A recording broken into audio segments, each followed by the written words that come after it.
Yesterday we have studied how to calculate the length of a curve if the curve can be given as a differential function whose derivative is continuous. So recall that f is differentiable and f prime is continuous. Then the length of the curve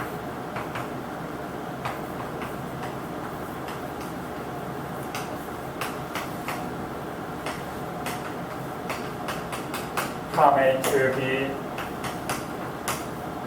can be calculated as integration of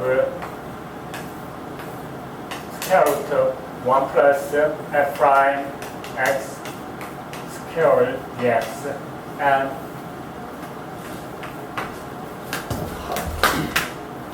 we define the occurrence function, which is usually denoted by s or s of x, which is defined as the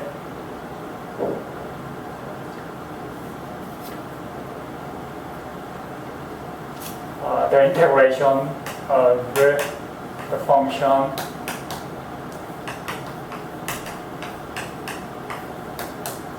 for this one, not x for t, from A to x. This means geometrically that if we have a t-axis and assume that the graph can be described in this way, and assume that the coordinate of this point is ta and the coordinate of t coordinate is b, then s of x means the length of curve from this point to this point, okay, for x. So this length is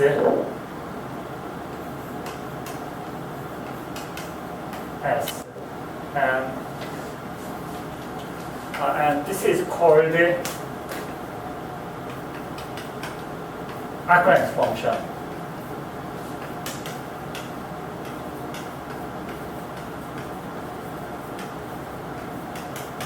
From x equal a.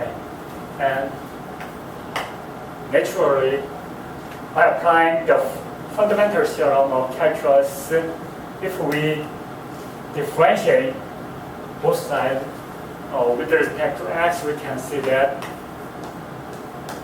the derivative of s with respect to x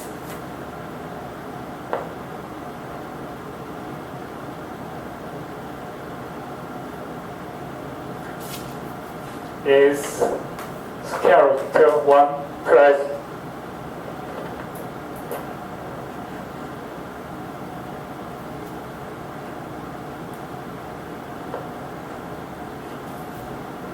f prime x squared. So we can say that 1 plus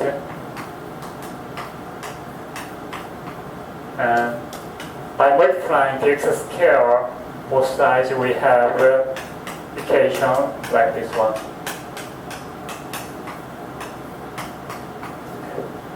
Actually, this holds when f prime is continuous. This condition is very important.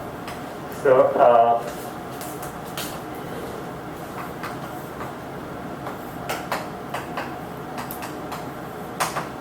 unless f prime is continuous, then we may not guarantee that this equation is true.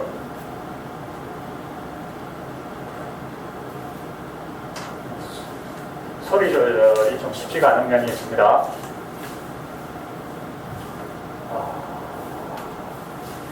Today, we can similarly induce the theorem to calculate the surface area of a solid obtained by rotating a curve with respect to x. So assume that if the time is continuous across the interval AB.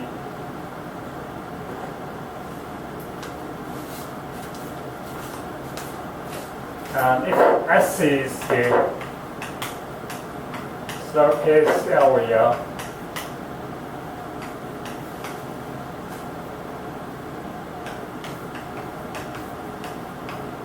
solid obtained by rotating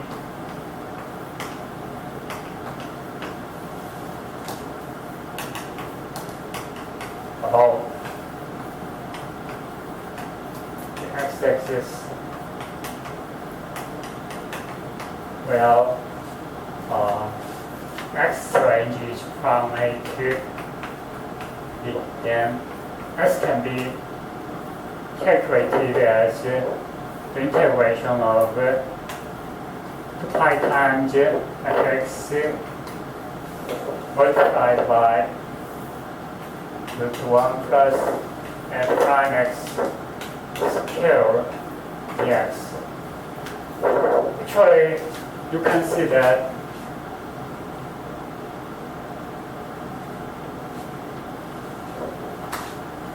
from this formula, you can see that dx is equal to root 1 plus f prime x square dx. So you can replace this part with dx. So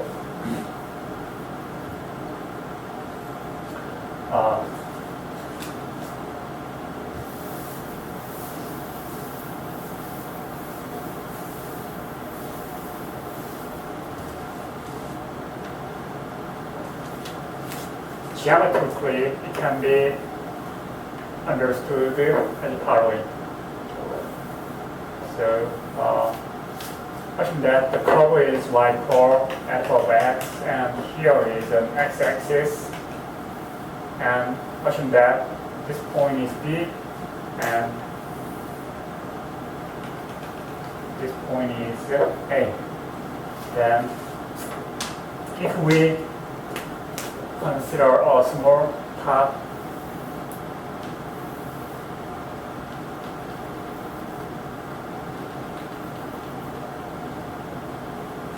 of the surface and assume that here is x, then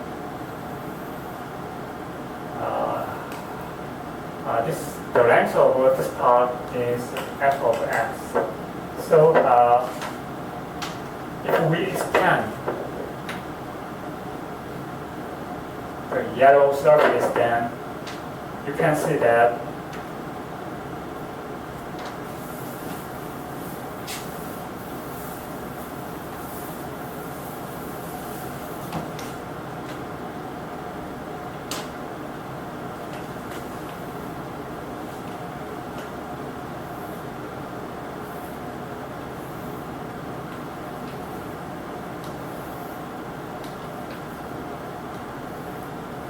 the length of this part is d of s, and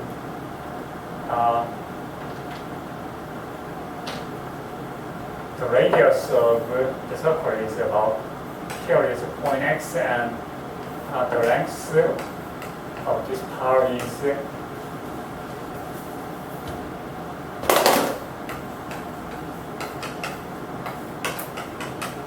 so if we expand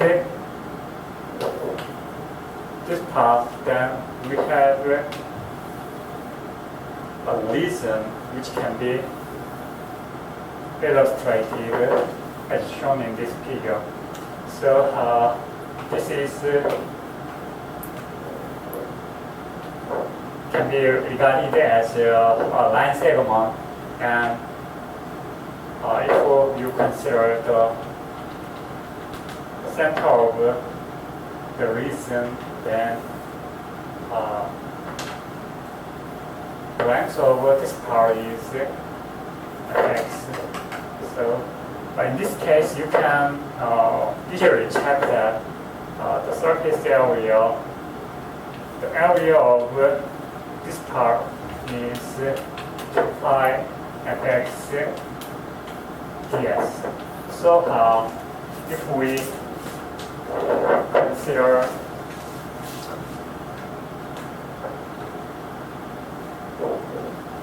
this can be considered as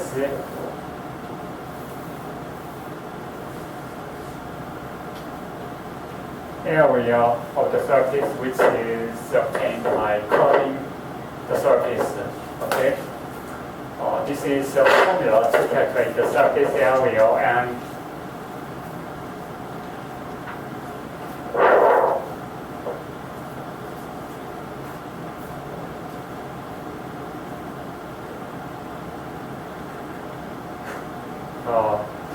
목소리만 들려야 되는데 숨소리가 너무 크게 들리는 경향이 있습니다. 그래서 좀 적응을 하는데 좀 어려움이 있습니다.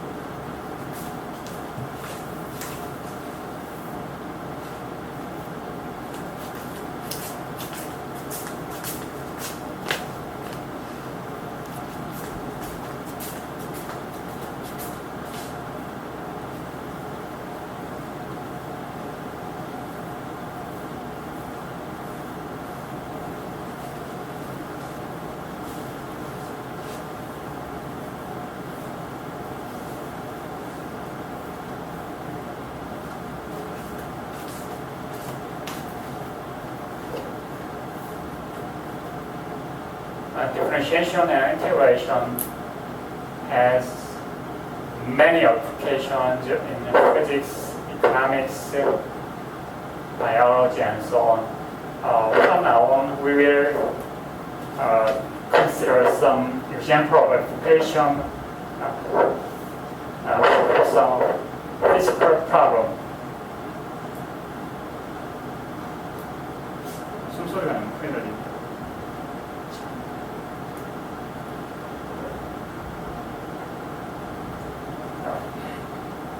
So at first we will consider how to calculate the center of mass by using differentiation and integration.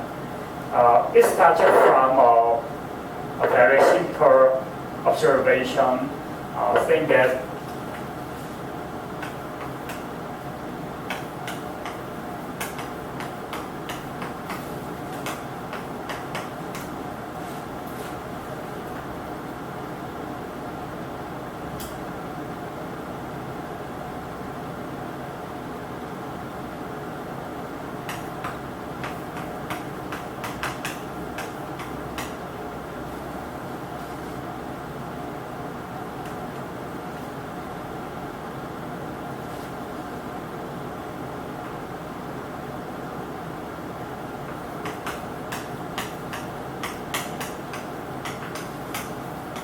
assume that here is an x-axis and we have a level, and here is some object whose mass is m1, and assume that here is another mass, and the coordinate of this point is x1, and the coordinate of this point is x2, and the distance from this to this is d1, and the distance from this point to this point is d2. Then we can observe that it is balanced if m1 d1 is equal to m2 d2.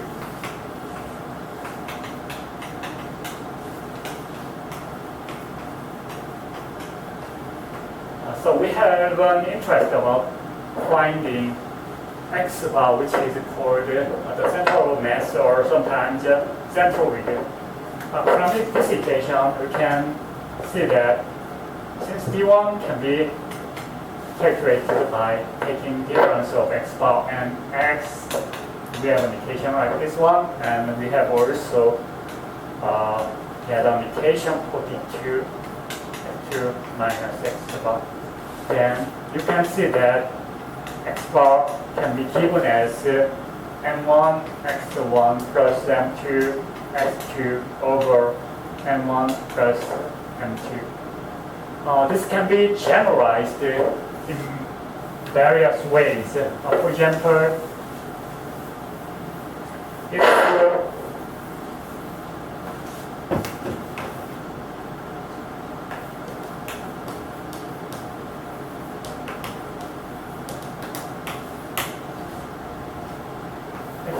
we have some object, for example, here is M1, here is M2, here is M3, and so on. And assume that the coordinate of Mi is xi, yi. Then the center of mass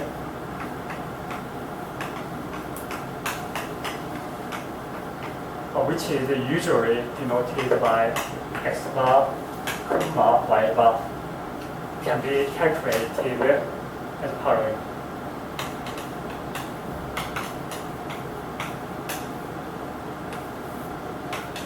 X bar is sigma mi, sigma, and y bar can be given as sigma mi, sigma mi, y bar.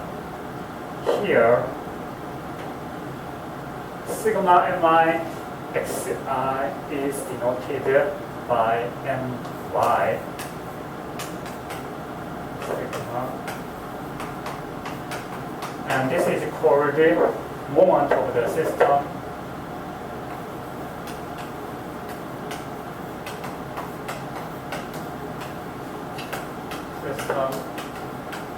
About y-axis.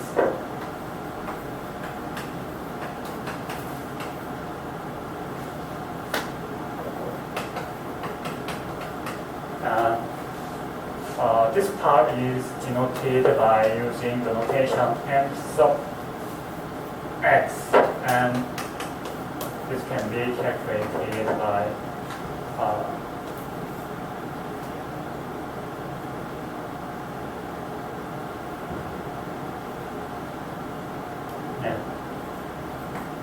and this is called the moment of the system along the x-axis. Okay. More generally, we can induce a formula to calculate the central mass for some closed and bounded reason. So,